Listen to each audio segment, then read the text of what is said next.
Well, Richard, I'm going to keep an eye on people coming in. There were a couple more people they said they would might be able to make it, so I say we get started just in terms of time, and then if more people come in, we can add them. But we will share those like Grace and who can't be here, and Peter who can't be here, and Vicky and Adam also can't be here. So at least three or four people will be watching this. So I'll just turn it over to you, and we're so happy to have you here. Thank you. Well, thank you. Well, why don't you start then, Blake, and just say what your response to the Headless Way is, and then Tim, and then I'll just take over. But I'd like to hear from you and just get a sense of where you're at and whether it appeals to you or not, So you go first, Blake, and Sure. what's your response? So I would say I've kind of started learning about awakening concepts about 6 months ago. I mean, of course, we're always have it with us, but I didn't really understand, what we're studying here until about 6 months ago. And I have ran across the Headless Way a couple of times. Watching your videos are a lot better than reading books. So I would read a lot of books. So once I watched your videos and watched just the way you taught from a pure perspective, I resonated with me. So I would say I'm just practicing. There are a couple of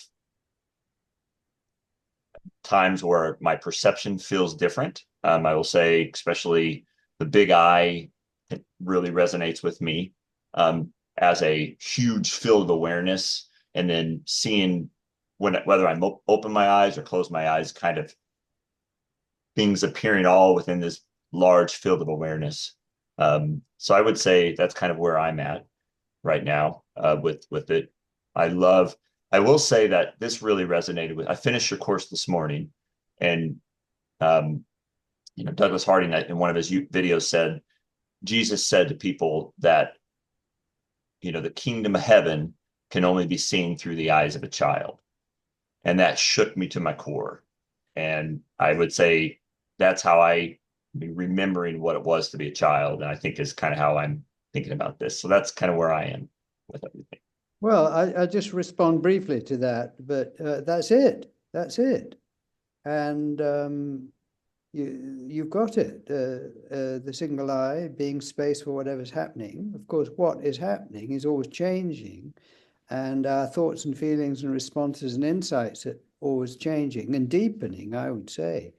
But the core thing is just seeing that single eye, and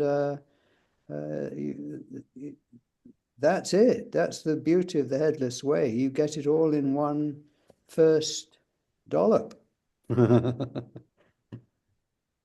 Wonderful. All right, Tim, you're on the hot seat now. Yes. So I ran into the Headless Way long time ago, probably pre-internet. So um, either you went out and found a book, or there was, you just couldn't hop on and look at videos.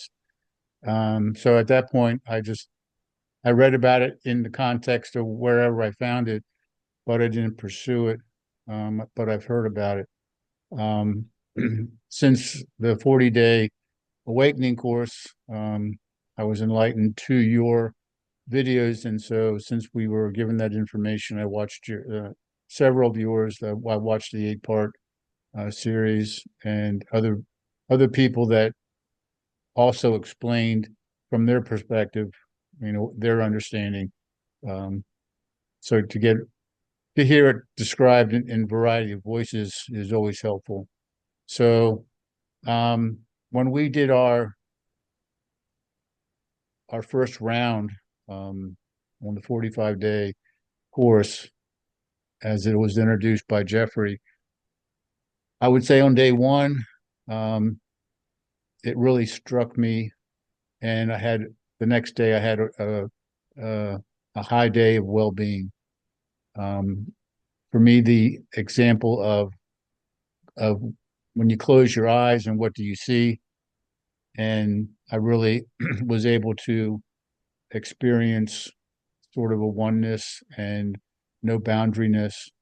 And then later on, I think you did a specific section indicating, some people are blind and that's all they see all the time. So that was interesting. And I also like the idea of driving down a road and the image of things coming at you. I thought that would have hit me more directly. It seems like I can remember as a child or as a younger person that experience rather clearly. And then somewhere along the line, it dissipated and it's the world that we tend to experience now. But it seemed like as a child, things were coming at me and I was standing still. Um, and then I have a third one that I wasn't sure, I wasn't sure if it was part of your series or if I made it up, sort of taking parts of what you had talked about. But I started with my feet and my legs and just sort of did a body scan and said that I'm not my feet, I'm not my legs, I'm not this, I'm not the internal organs. And so you go all the way through the body and it's like, well, what are you? Yeah. So you must be some kind of consciousness somewhat removed from the body. And then if you look at the world from that perspective, it's totally different than, if you're looking at the world through your eyes. Yeah. Well, there's a lot there, Tim, and so I really like what you said. I mean, again, you've got it. That's the thing. I go around telling people that they've got it. I don't go around correcting them. I go around just appreciating. But what you said there, the first thing you said was that you'd been watching videos not just of me, but of others, and you appreciated the different ways that people described it or responded to it. And that is absolutely close to my heart because it is, first of all, an appreciation that your true nature is so obvious. You can't see your head, instead you see the world, or you can't see two eyes, you're looking out of one opening, your hands disappear. If your friends in the course have done the experiments, which I assume they have last week, then you'll have done all of this. My hands now, you know what I mean, my hands disappearing in, but my response is different from yours. And the joy of having friends. And in fact, for me, being in a kind of seeing headless community, whatever you want to call it, where it is understood that everyone has access to this, equal access to it. They may or may not choose to access it. That's up to them. But I just cannot accept that someone does not have access to this, because I say, can you see your head? And they'll say, no, of course. Well, I say, well, that's it. Now, the thing is that when you are in a community, even this community here, we've all got different responses. And that is very good to see, because you begin to realize that there is not a right response. There's not a standard response. There isn't the way of thinking about it, feeling about it, responding to it, living from it. There's your way, my way, and all of that. And when you accept that, on the one hand, everyone has equal access to it, that it's the same in everyone, how can it be different? You can't see your head. You can't see if you want to call it the nothing, you can't see it more clearly or less clearly than someone else, or more of it, ridiculous. As soon as you see it, it's ridiculous that anyone could entertain the idea that it would be experienced differently in someone else. So this is very profound. This is a kind of access to what it's like to be someone else in a certain sense. And then when you appreciate that and then realize that everyone's reacting differently, I think what happens is that, at least for me and my friends, that many, many friends, we start to, instead of comparing ourselves with others and, oh, they're doing it better than me, or am I doing it right, or all of that, it dawns on you that you can't do it wrong. And therefore, and everyone's response is different. And therefore, there's really no point in comparing better or worse or all of that. as it sinks in that you've got it, but that everyone's response is different. And then you begin to listen to what others are saying genuinely, because you think, well, that's kind of me over there. I was saying it differently. And that's the joy and the learning of being in a community where this is recognized. Because everyone is different, and it's very likely you'll resonate with a lot of what people say, if not everything in a way. So that first thing you said about appreciating that the videos show different people responding, I love.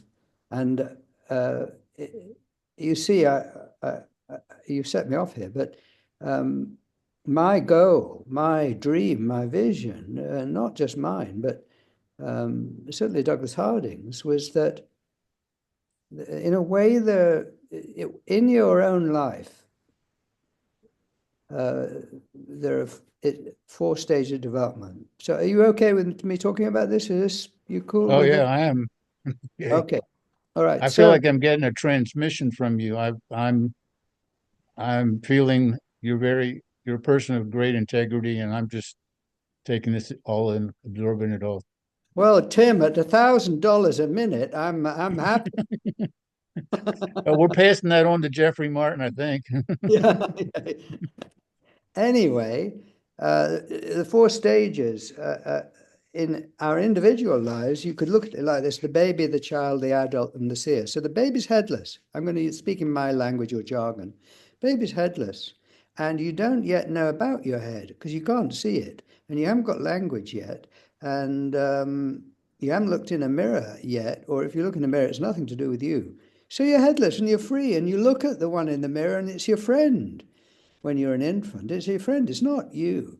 And all of that. So you're headless, bodiless. Uh, and the thing is, obviously, you don't know about yourself yet, and you don't really know about others. In a certain sense, they're pictures in consciousness. You've no developed sense of others are thinking and feeling and are existing when you don't see them. So this is a first person experience without the third person, without awareness of what you look like, your separate self. And of course, you need to be taken care of. I mean, not only are you physically mature, you haven't got language, all of that. So it's very nice in a way, but it's not much of a life.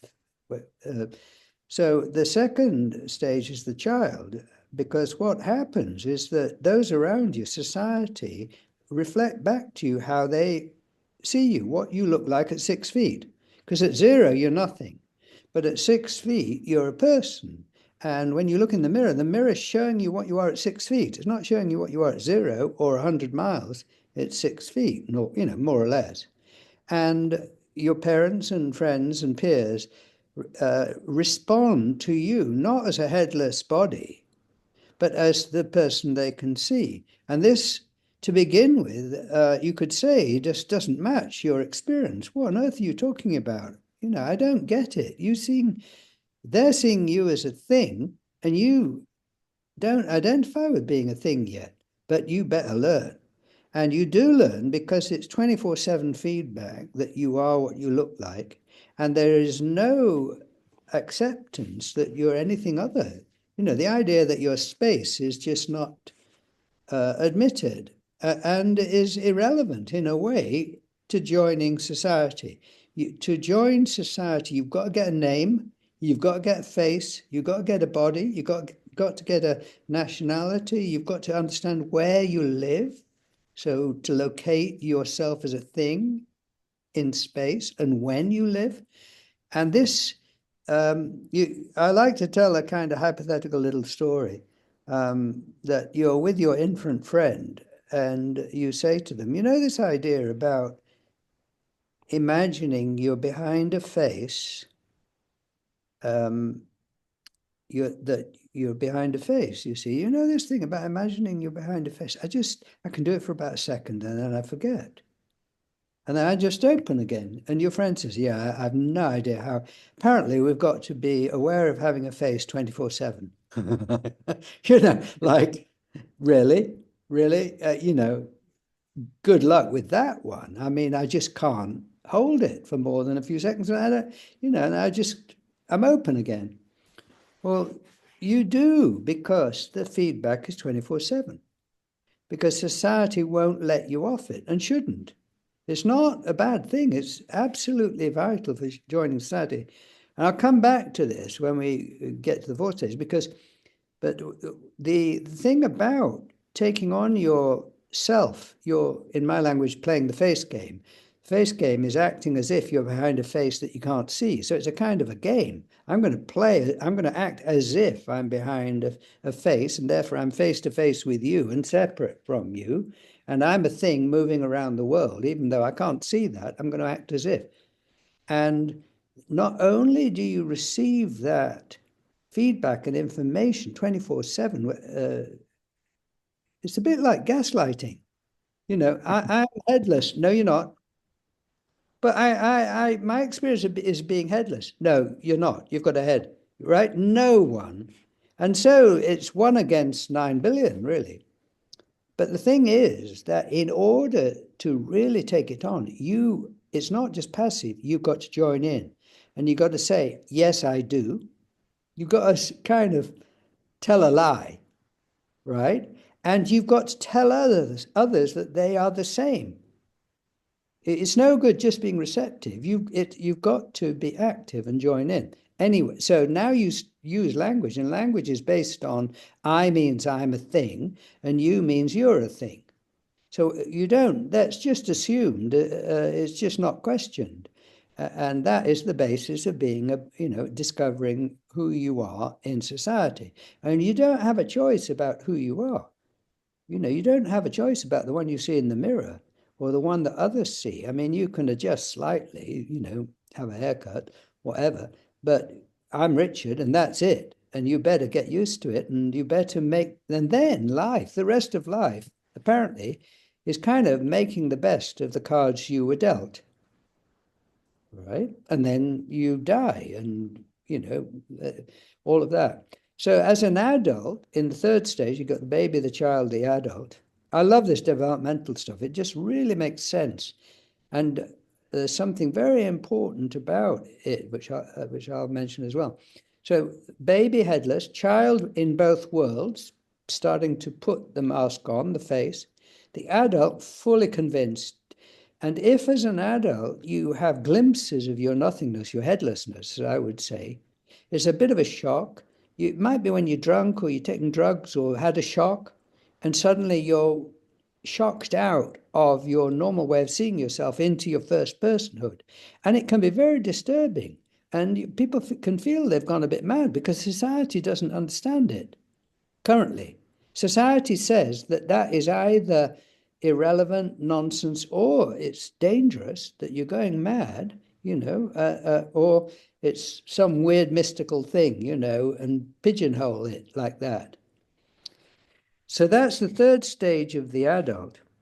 Now, in a way, you're lucky. You are lucky if you don't kind of fully buy into it at some level. You feel that something isn't quite right, but you don't know what it is. Because that's not the only reason you'd go on, but that's one reason I think that people start to search, is this all, is this as good as it gets, as they say? That's not very, when it comes down to it, that, all your dreams about what life would be and kind of grind to a halt, with the mortgage. Anyway, it hurt one way or another, because it might just be fluke. It just might be luck. It might be some kind of synchronicity that you go on and awaken to your first personhood. You see who you really are. You see you're headless, and you don't dismiss it as irrelevant or stupid or mad or weird. For whatever reason, you don't dismiss it, and it might be because you've got friends who are into it, or you've read something, or for some mysterious reason, whatever, you go, oh my God, oh, what I am for me is different from what I am for others, right? I mean, it makes total sense. It's relativity. What I am depends on the range of the observer. It's relative to the distance of the observer. And at 6 feet, I've got a head, but at 0, I don't. And at a fraction of an inch, I'm a cell. See, so that fourth stage is what we call the seer. So baby, child, adult, seer. Now, some people have the idea in some spiritual circles that in order to get to the fourth stage, where you see your God, you see you're looking at the single eye, you see that there's only one consciousness and everything is in you, that, as Tim was saying, that you're still and the world moves through you, or you close your eyes and everything's in you. See, in order to get to that and maintain it, some people say you must get rid of your sense of self. I don't know if you've come across that. Right. I understand that. Yeah. Yeah. Yeah. And I absolutely disagree. That is a kind of saying that the whole process of becoming self-conscious and growing up was a mistake, you see, Right. or something like, Yes. or, it's in the way now. And it's not, because when I see that I'm headless, identifying with the face in the mirror doesn't give me a head. However much I identify with Richard, which I do, which I need to cross the road safely, right? To Right. talk. Yes. However much I have, and it comes with difficulty and challenges and anxiety, but that is an object in my awareness and doesn't stop me. I have total access, even while I'm feeling self-conscious, you see. And what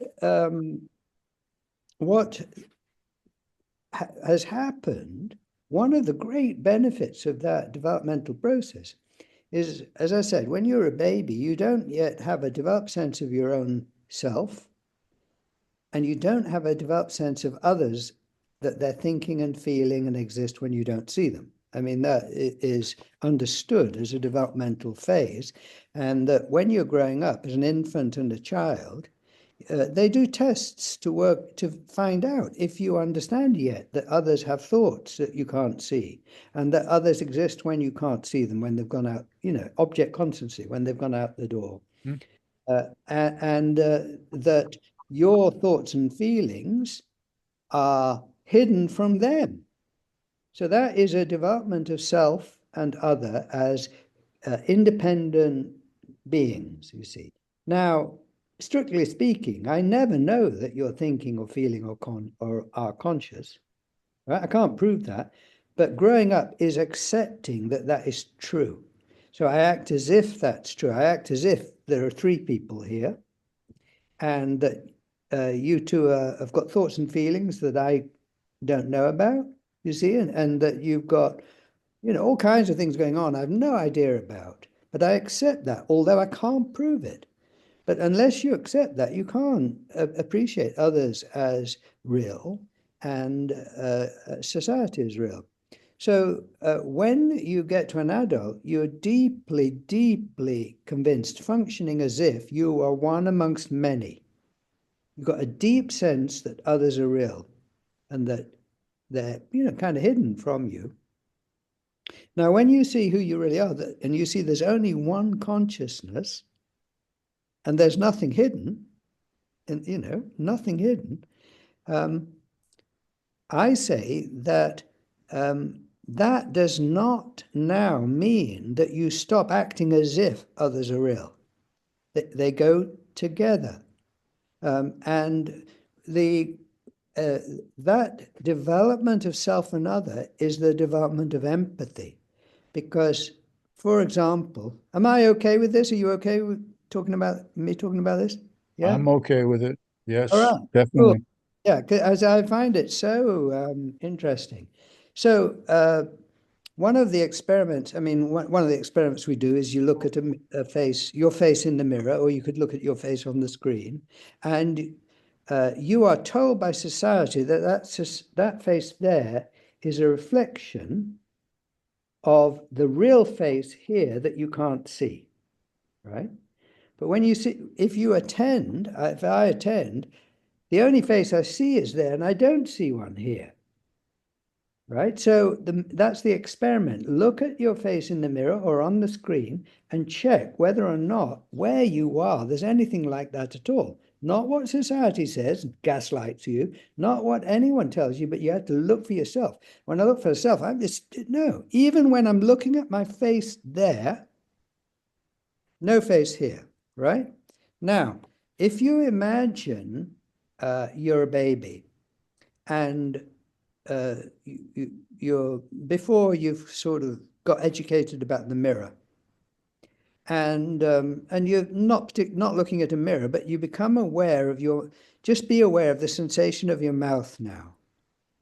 And as a baby, you have not yet looked in a mirror, say, and not got language. So that sensation you don't call a mouth, right? Obviously. But now if you go to that sensation now as you feel it, from your point of view, can you does it have any color? No, No, right? Does it have a clear shape? no, No. Does it have a clear location? I kind of feel it in my field of awareness, but I don't know. Well, in your field of awareness is not tying it down. Where is it, to the left or right of anything? Well, for me, it's kind of in the center In the center of what? of my field, giant field of awareness. Like, Okay, and how far across? How wide is it, that sensation of your mouth? I mean, could it be as wide as the field of awareness? now it's kind of small in the field of awareness. Okay, all right. Anyway, uh, we could talk more about that. I can't tie it down, and I can't find a shape or a color. Anyway, if I put this to you, you can consider it and think about it in the future or whatever. But when you're an infant, uh, let me suggest this, that you've not yet learned. You look in the mirror and you see a mouth there, and that is there, and there's a sensation floating here somewhere, right? So I'm going to suggest that. And that the mouth in the mirror is small and has a color and a shape and is over there, and the sensation is somewhere here and doesn't really have a shape or a color. Okay. Now, when you're an infant, what you're being educated to do, and not just with your mouth, but your whole head and your back and your elbow and your shoulder and your foot, is look at that mouth there. Now, society says that what you're seeing there is here. You can't see it, but it's here. You understand? The mouth. So what you've got to do is kind of reach into the mirror, get hold of this tiny little mouth, you see, kind of in imagination, pull it out towards where the sensation is. You've got to stretch it because it's tiny. It's tiny. So you've got to make it bigger. And you've got to flip it the other way around because it's facing the wrong way around, right? You kind of flip it the wrong way. And then you've got to sort of marry it to the sensation. So, that's the left side of your mouth, and that's the right side of your mouth, and and it's just below the sensation of your nose. And you'd have nursery rhymes that say, this is your eye, and this is your nose, and this is, because you have to learn to kind of locate those sensations in that map. And before you do that, you might see some, infants get ice cream and go, oh, right, because you haven't learned where your mouth is yet. But by the time you're a bit older, you can guide it in, right? Now that's right. That's developmental process where you are marrying the image of your mouth or your eyes or your nose or your ears to the sensation. And it's the same with your back.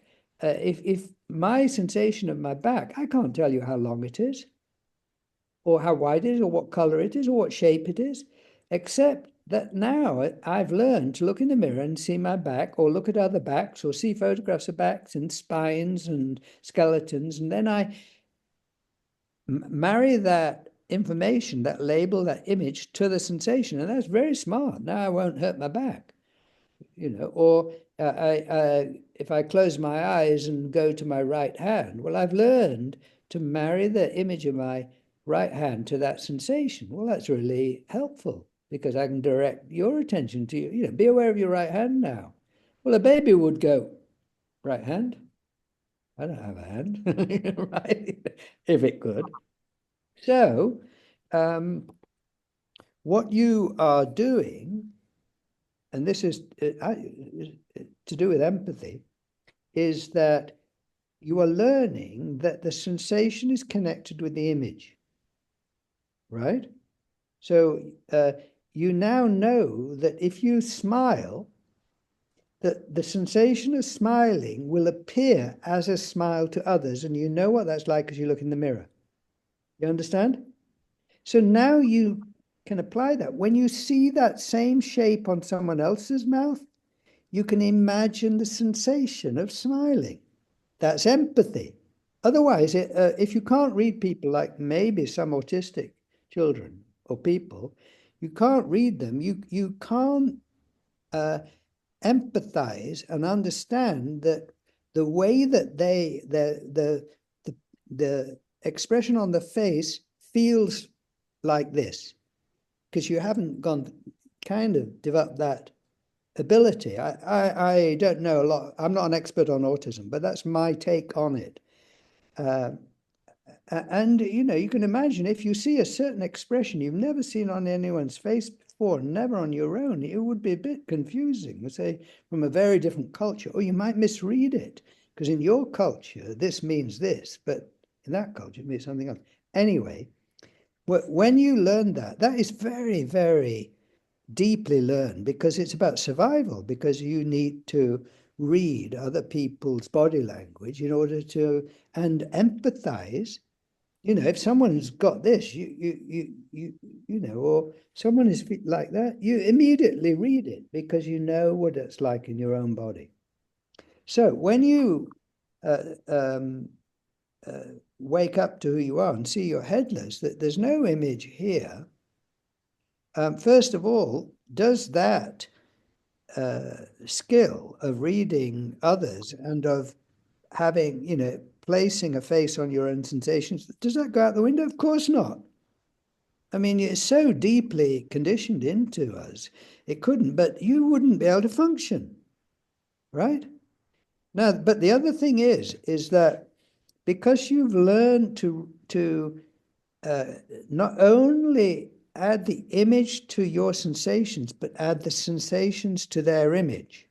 Are you following me? So Yes. that, when you're nodding, Blake, I am reading the sensation of nodding, and that means yes or whatever. All right. So that's empathy. So growing up is developing empathy. Now, when you see who you are, you still have that. I mean, you must have that. But what happens now is that you have awoken to the fact that your sensations are not actually in a head, behind an image, in an image. All right, that's a learned thing. It's very important. But when I attend to actually my experience, the sensations don't have a color or a shape, or they're not in a head. Right? They're arising in consciousness that has no boundary. You following me? Yeah. So Yep. then now you can apply that to others. So now I say to you both, well, I can read your appearance now, and I have an empathizing what you are feeling and thinking and your mood and all of that. But I now apply what I've discovered about myself, that this mood is arising in nothing, and say, well, for you, your mood is arising in nothing. Your sensations are arising in nothing.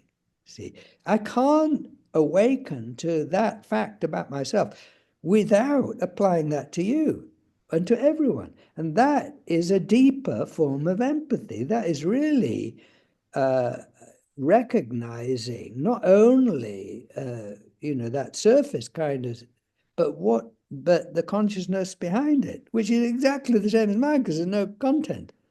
Now that is just, so becoming self-conscious and becoming skilled at reading others and of applying that to yourself is not a mistake. It leads to the sense of the one. The developmental process is the one forgetting itself, because you grow up, you kind of forget your first personhood because you're gaslighted out of it and told it's irrelevant or stupid or not real or childish, you see. And so you suppress your awareness of your spaciousness and shrink in a way to become a person, right? So if you take the long view, the one is forgetting it's the one and imagining it's just a small thing, right? Uh, and then what it does is then reawaken to being the one, but still having this sense of others and of being one over there as well. I mean, it's a brilliant, absolutely brilliant way, of because I have the feeling that you see when you discover who you really are, you're the one. And there's nothing outside you and everything is within you, and you never go anywhere. I mean, that is self-evident. It takes some time to kind of work it out, I suppose, but the actual experience is instant and always available. So the basic recognition is, oh, I'm the one, and I'm alone. I'm the alone, as the great mystics say. You're the one. And you're not a little bit of the one. You can't divide it up, you see. And then you think, well, this is so brilliant. I'd love to share it. But as the one, there's no one to share it with, right? You following me? Yeah? Yeah, No one to yeah, share it. So I better create others to share it with, right? You see, so your life starts by being the one and being unaware in any developed way of others or self. And what happens next is you forget you're the one and become a person and deeply believe in others. And then you awaken to being the one, but you still have this feeling that others are real. But now you realize that they are the one too. So now you can talk to yourself about being the one. That's the three of us here, three, talking about being the one. I mean, it's just. Now, that isn't a scriptural thing to believe in some kind of creation myth. That is tying this experience right into the way modern psychology understands our development, you see. So this is the headless way to me is so brilliant because I mean it connects with what all these scriptures say, but it's a modern experiential way of testing, because nothing I say is to be believed. You test it or you check out, in your own way, whatever. But so now as you kind of as you meet, you see, if you Douglas Harding came to this back in 1943, and he was on his own with it for 20 years. Now, I mean, in a certain sense, he wasn't on his own because he read up on the mystics and found people that, so he knew he knew he wasn't mad. It just was self-evident, but it was very important for him to find others. I mean, 1,000 years ago in China, or where, the Zen masters or mm, whatever, It was important. But when he first shared it with his secretary in 1964, it blew his mind. It actually, to be with another person who got it. It's different from just reading about the mystics, that's important. And he wrote an article. He called it 10 Days That Shook the World. Well, that's a play on a book about the Russian Revolution. 10 days, there's a book, 10 Days That Shook the World, I think, the revolution. But this was his revolution. 10 days that shook his world, the world, of actually being able to talk to another about this and share it. And not just the ideas, but it's so kind of mysterious. But then the next year, he shared it with a couple more people, and then gradually shared it more and more. And this is, to me, a really interesting and kind of natural process, because it's as if the one really wants to share it. And so it's found a way of sharing it very efficiently and easily. That the Headless Way does that. Any other way that does it, great. The point is to share it immediately and efficiently and clearly, and give people the confidence as much as you can that they've got it. And any way that does that, that's great. But so many ways put it as such a difficult thing, and only a few people get it, and you're going to have to spend lifetimes or years, and that is very different from the Headless Way. And it means that, it may be the only way they know. They're doing their best. I'm not saying it's malicious. They're doing the best, but it's not efficient. It's not effective at spreading it. And what we need in the world is for it to spread. Just one or two people, or 10 people, or 20, or 100 is nice, is good, but it's not going to change the world in this sense. And it's a mutation in consciousness to recognize and take seriously your first person. It's very, very simple, but it's huge. And what I see happening with the Headless Way, and any other way that, there lots of ways of sort of supporting this, but I'm versed in the Headless Way, so it's my passion and my skill to share it or whatever. What I see is it's spreading, and you can only discover what a society that recognizes this is like by actually being in one.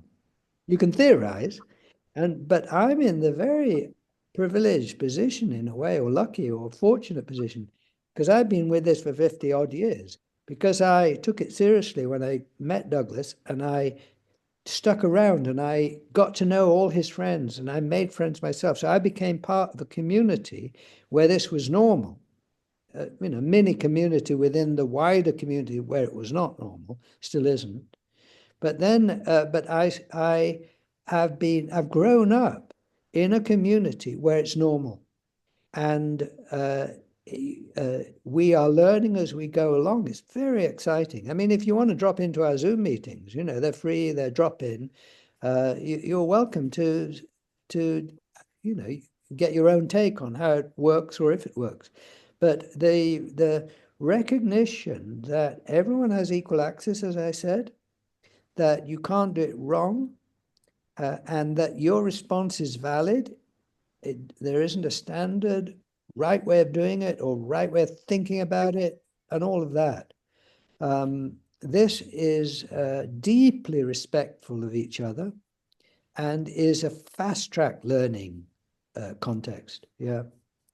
Whoa, I got on a roll there. That was your question, Tim. your observation, rather. But it's very close to my heart, and one waters the root, and the flower will take care of itself. I just keep sharing like this. But what I've said, does it make sense to both of you? Absolutely. Yeah. Yeah. So it's not wrong, it's not obscure, and it's not kind of, it makes sense in terms of psychological development. I was a psychotherapist for 30 odd years. So I've kind of looked into the way we think about development. That's why I know about object constancy and, all of that kind of stuff. So and the work that Douglas Harding did covered many different fields, but one of them was psychology and psychological development and how this fits in, how this awareness, because when you get often enough the way that society looks at this kind of experience of being nothing, full of everything, you can't fit it in to the normal view of psychological development because you're a thing. As far as society is concerned, you're a person, you're a thing. And for you to say you're no thing full of everything just does not compute, right? So where on earth do you fit that in to normal, healthy psychological development? Well, there's no room for it. Or it's some kind of it's a mystical thing which kind of places it in the cupboard. I mean, it's sort of optional extra, or whatever. But once you recognize that what you are changes with range, and that, for the scientists, you are a thing at 6 feet. I mean, at 6,000 miles, you're a planet, and at 6 million miles, you're a star. And those we have not taken on the implications of relativity as applied to ourselves. You see, and at very close quarters, you're a particle. You've almost disappeared. Well, you're at zero, and you look for yourself, and you completely disappear and completely appear as everything. And so that observation changes how we look at personal development, because when you say that the baby has no sense of self, in the normal way of viewing things, if you are under the view that everything is, that a person is a person, at whatever range you look at them, they're a thing. The idea that they are not aware of their self, it just means that you're a thing unaware you're a thing. And growing up is becoming aware you're a thing. But if you take it from the headless point of view, you're no thing full of everything, not yet aware that you appear as a thing, right? Now that suddenly it all falls into place, and the missing piece of the jigsaw is there, and it's a beautiful picture. I've gone down a rabbit hole. I don't normally, Blake, but I haven't talked in depth about that for ages, and I feel it's just really rich, and it shows the contribution of headlessness in the field of psychology and in the field of science as well, if you like, or developmental aspects in terms of psychology and all of that. Yeah. Can I ask which came first, like the chicken or the egg for you? The the headless way experience or your training in developmental psychology?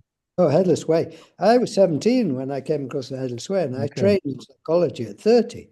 I mean, Okay. when I was 26, I went and trained in Buddhist meditation and did that for 4 years and led retreats. So uh, after about 8 years of being into headlessness, I wondered what other people were doing and how effective their methods were at awakening people, if you like.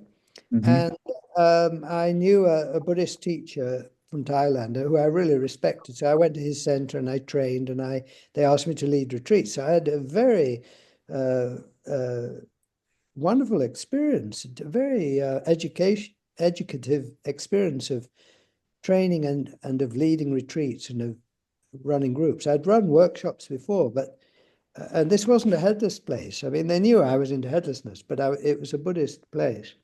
And I did that from 26 to 30. And I'd come across headlessness at 17. Sure. And it was wonderful and a bit confusing. And I had to kind of work out the relationship between headlessness and Buddhism. And then when I'd done that, I left there, it finished. I was 30, I had £50 in my pocket. I didn't know what to do. I did some waitering and I traveled a bit and I came back to England. I thought, Richard, what are you going to do? And a friend of mine had said to me, you know a lot about Buddhism, but what about psychology? And I met another friend who was training, and I thought, right, I'll do it just to learn. Because at that time, I wanted to share seeing, headlessness, but Douglas Harding did everything. And of course, if people wanted a workshop, they'd go to him, and so they should. I mean, I was just a young person wanting to do it, but no one knew me, and I wasn't experienced. All of that, so I understood it, and so I was kind of biding my time. And Douglas said to me, Douglas was a great friend, really deeply cultured man, and he quoted Milton in Paradise Lost or somewhere. Anyway, he quoted Milton saying, "They also serve who only stand and wait." Right? And I was standing and waiting. And while I was standing and waiting, I thought, Richard, just get more skills so that you can speak in the language of other people, of psychology, because that's the healing art that is on the front burner. Right. And if you don't really know about that, you won't be able to speak with a kind of authority in that field. So that's why I trained in psychology. And once I had done it, I had a piece of paper and I thought, well, you need to earn a living.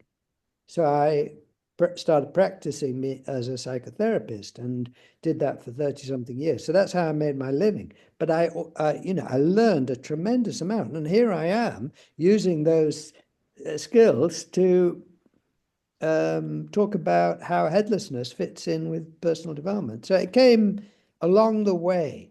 And the same with meditation, so that I've got an experience of meditation, Vipassana meditation, so I can speak about it from my own experience with, with some depth. Yeah. Thank you. Can I ask a question, Richard, Yeah. that I think a lot of us are curious?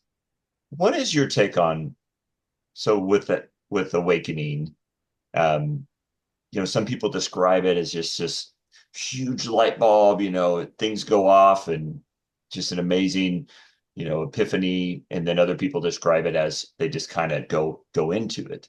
Um, so for example, for me, I everything you said resonates with how I think about things. I can also have awareness, and I can see what you're saying, but I haven't had that big epiphany. In your experience, is it different for everybody? And or is everybody supposed to have an epiphany? Or maybe am I still working on it? No, not everyone is meant to have to put it like that. The experience itself is neutral. In one sense. I'll say something more about that. But this is a mistake that people make and it's understandable why they make it, because it's been advertised to be some kind of bells ringing and an amazing experience, and it changes your life, and you never go back to being separate or whatever. And you go, well, I haven't got that. I can't, I've got to work on myself or practice more. And I say, no. Can you see your head? No, that's it.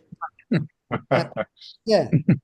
And it's important to say it, because so often people think, yeah, but I don't think I've got it. I say, can you see your head? No, I can't see my head. Well, you've got it. And the bells and whistles and the marvelous experiences are wonderful and important. Healthy to kind of expand, but they come and they go, and they are, I would even say they're optional extras. I mean, they're important and they nourish you, but they're not at your command. Anything that's genuine, it comes by grace. You can't, if you manufacture it, it's got a kind of falseness to it. And so part of my work is to say to people that that's the value of being in a community. You see that people have different reactions, and there isn't one way. And if someone feels that it just leaves them cold, I say, that's it. It's kind of being left cold. And only yesterday morning, or was it? No, this morning. I got up very early. I went to bed early and got up at about 4:30, and I was just sitting with a cup of coffee, and I was thinking, just aware that it was a kind of glorious thing to see that my true nature was absolutely free of any feeling or any wow.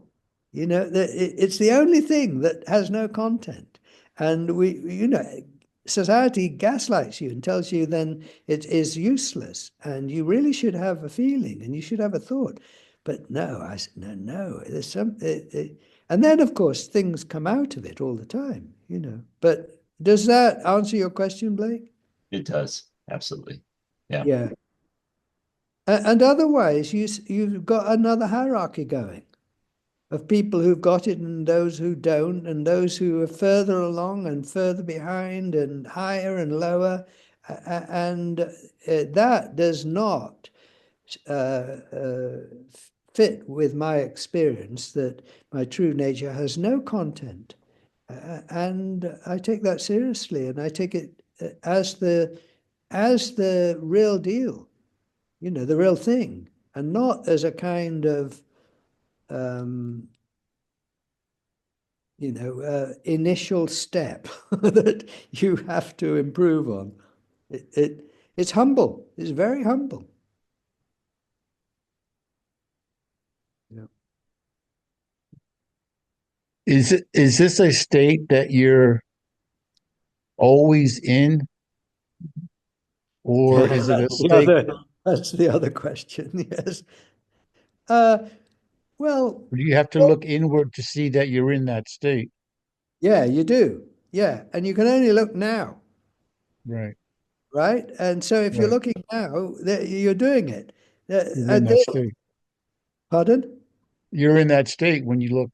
Yeah, you are, Yeah. because that's who you are. And another way of putting it is Richard does not see who he is because Richard's a thing. I see who I am, but I'm not Richard, you see. So Richard isn't enlightened. Richard doesn't see who he is. Only the one sees. And people say, well, how do you maintain this? I say, well, how do you maintain nothing that isn't in time? I mean, how do you remember nothing? How long during this Zoom meeting have you been aware of your nothingness? I mean, how on earth do you start to measure it? I can only be sure I'm seeing it now. Can I be sure that I was seeing it when the meeting opened, or 5 minutes into the meeting, or 10 minutes? I can't. I can't be positive because it's a memory and I might be remembering wrong. I can only be sure now. And the certainty of your true nature isn't being certain that you were seeing it 20 years ago and you will be in 20 years. The certainty for me, anyway, I speak for myself, is I'm seeing it now. And that's enough. I mean, that's all that's given anyway. True. So Yes. Yeah. and that That's all. means, again, there isn't a hierarchy of those that have been seeing it for years. I say I discovered it 50 odd years ago. Well, yeah, there's a sense in which that's true and helpful and interesting. But what you discover is only available now. Exactly. Yes. Yeah, Thank you. yes. Oh, it's a delight to be with you both. I've been chatting away, but I think that's why you got me on here. But I do sense that we've got a meeting of minds here, and it's delightful. Yeah. Yeah. So your advice would be just continue to practice the exercises, Well, my advice, and it may not be suitable for you, but my right? advice to myself is um, do it whenever you remember, and it will grow. right? It's a natural process. You don't have to force it. Just water the root and the flower will take care of itself. Yeah. But also, if you feel drawn to it, hang out with others like you are doing now, the three of us, it's kind of on the front burner, right? For the whole hour, Right. whatever that Yes. means, kind of on the front burner. So it is, you get reminded by when you're with a community, it's satsang. It's meeting in Right. with people under the umbrella of truth, or seeing who you are, or in the light of that, or celebrating that, meeting with others who are aware of it like you are aware of it.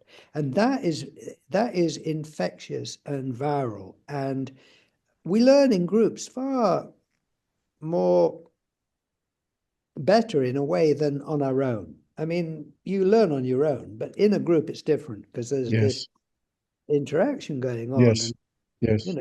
all of that. So I say to people, join the party, come and drop in meetings, and make friends. Right. That's it. It's about making friends. Yeah.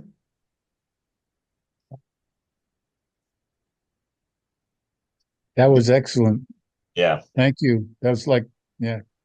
I said at the beginning of transmission, I think that you provided me with a transmission. I need to digest what you've talked about now. Yes. Yeah. Thank you. Really Well, appreciate you coming. perhaps you can send me the recording, Do. and uh, often enough, if you don't want your faces, I think it might be just my face on it if you're recording me, or I can just make audio. But I'd quite like to share, because I haven't talked in depth about that for a while, so it's rather fun and great to have to be with you. And I know I've done the talking, but I'm looking at you and I feel a warm resonance, and it's a real delight to be with you both. Yeah. Beautiful. Yeah. Thank you so much. Richard, I'll send it to you. Thank you. Thank you. Well, thank you for setting this up, Blake, and hope to see you in the great void. Wonderful. Again. Be looking for you.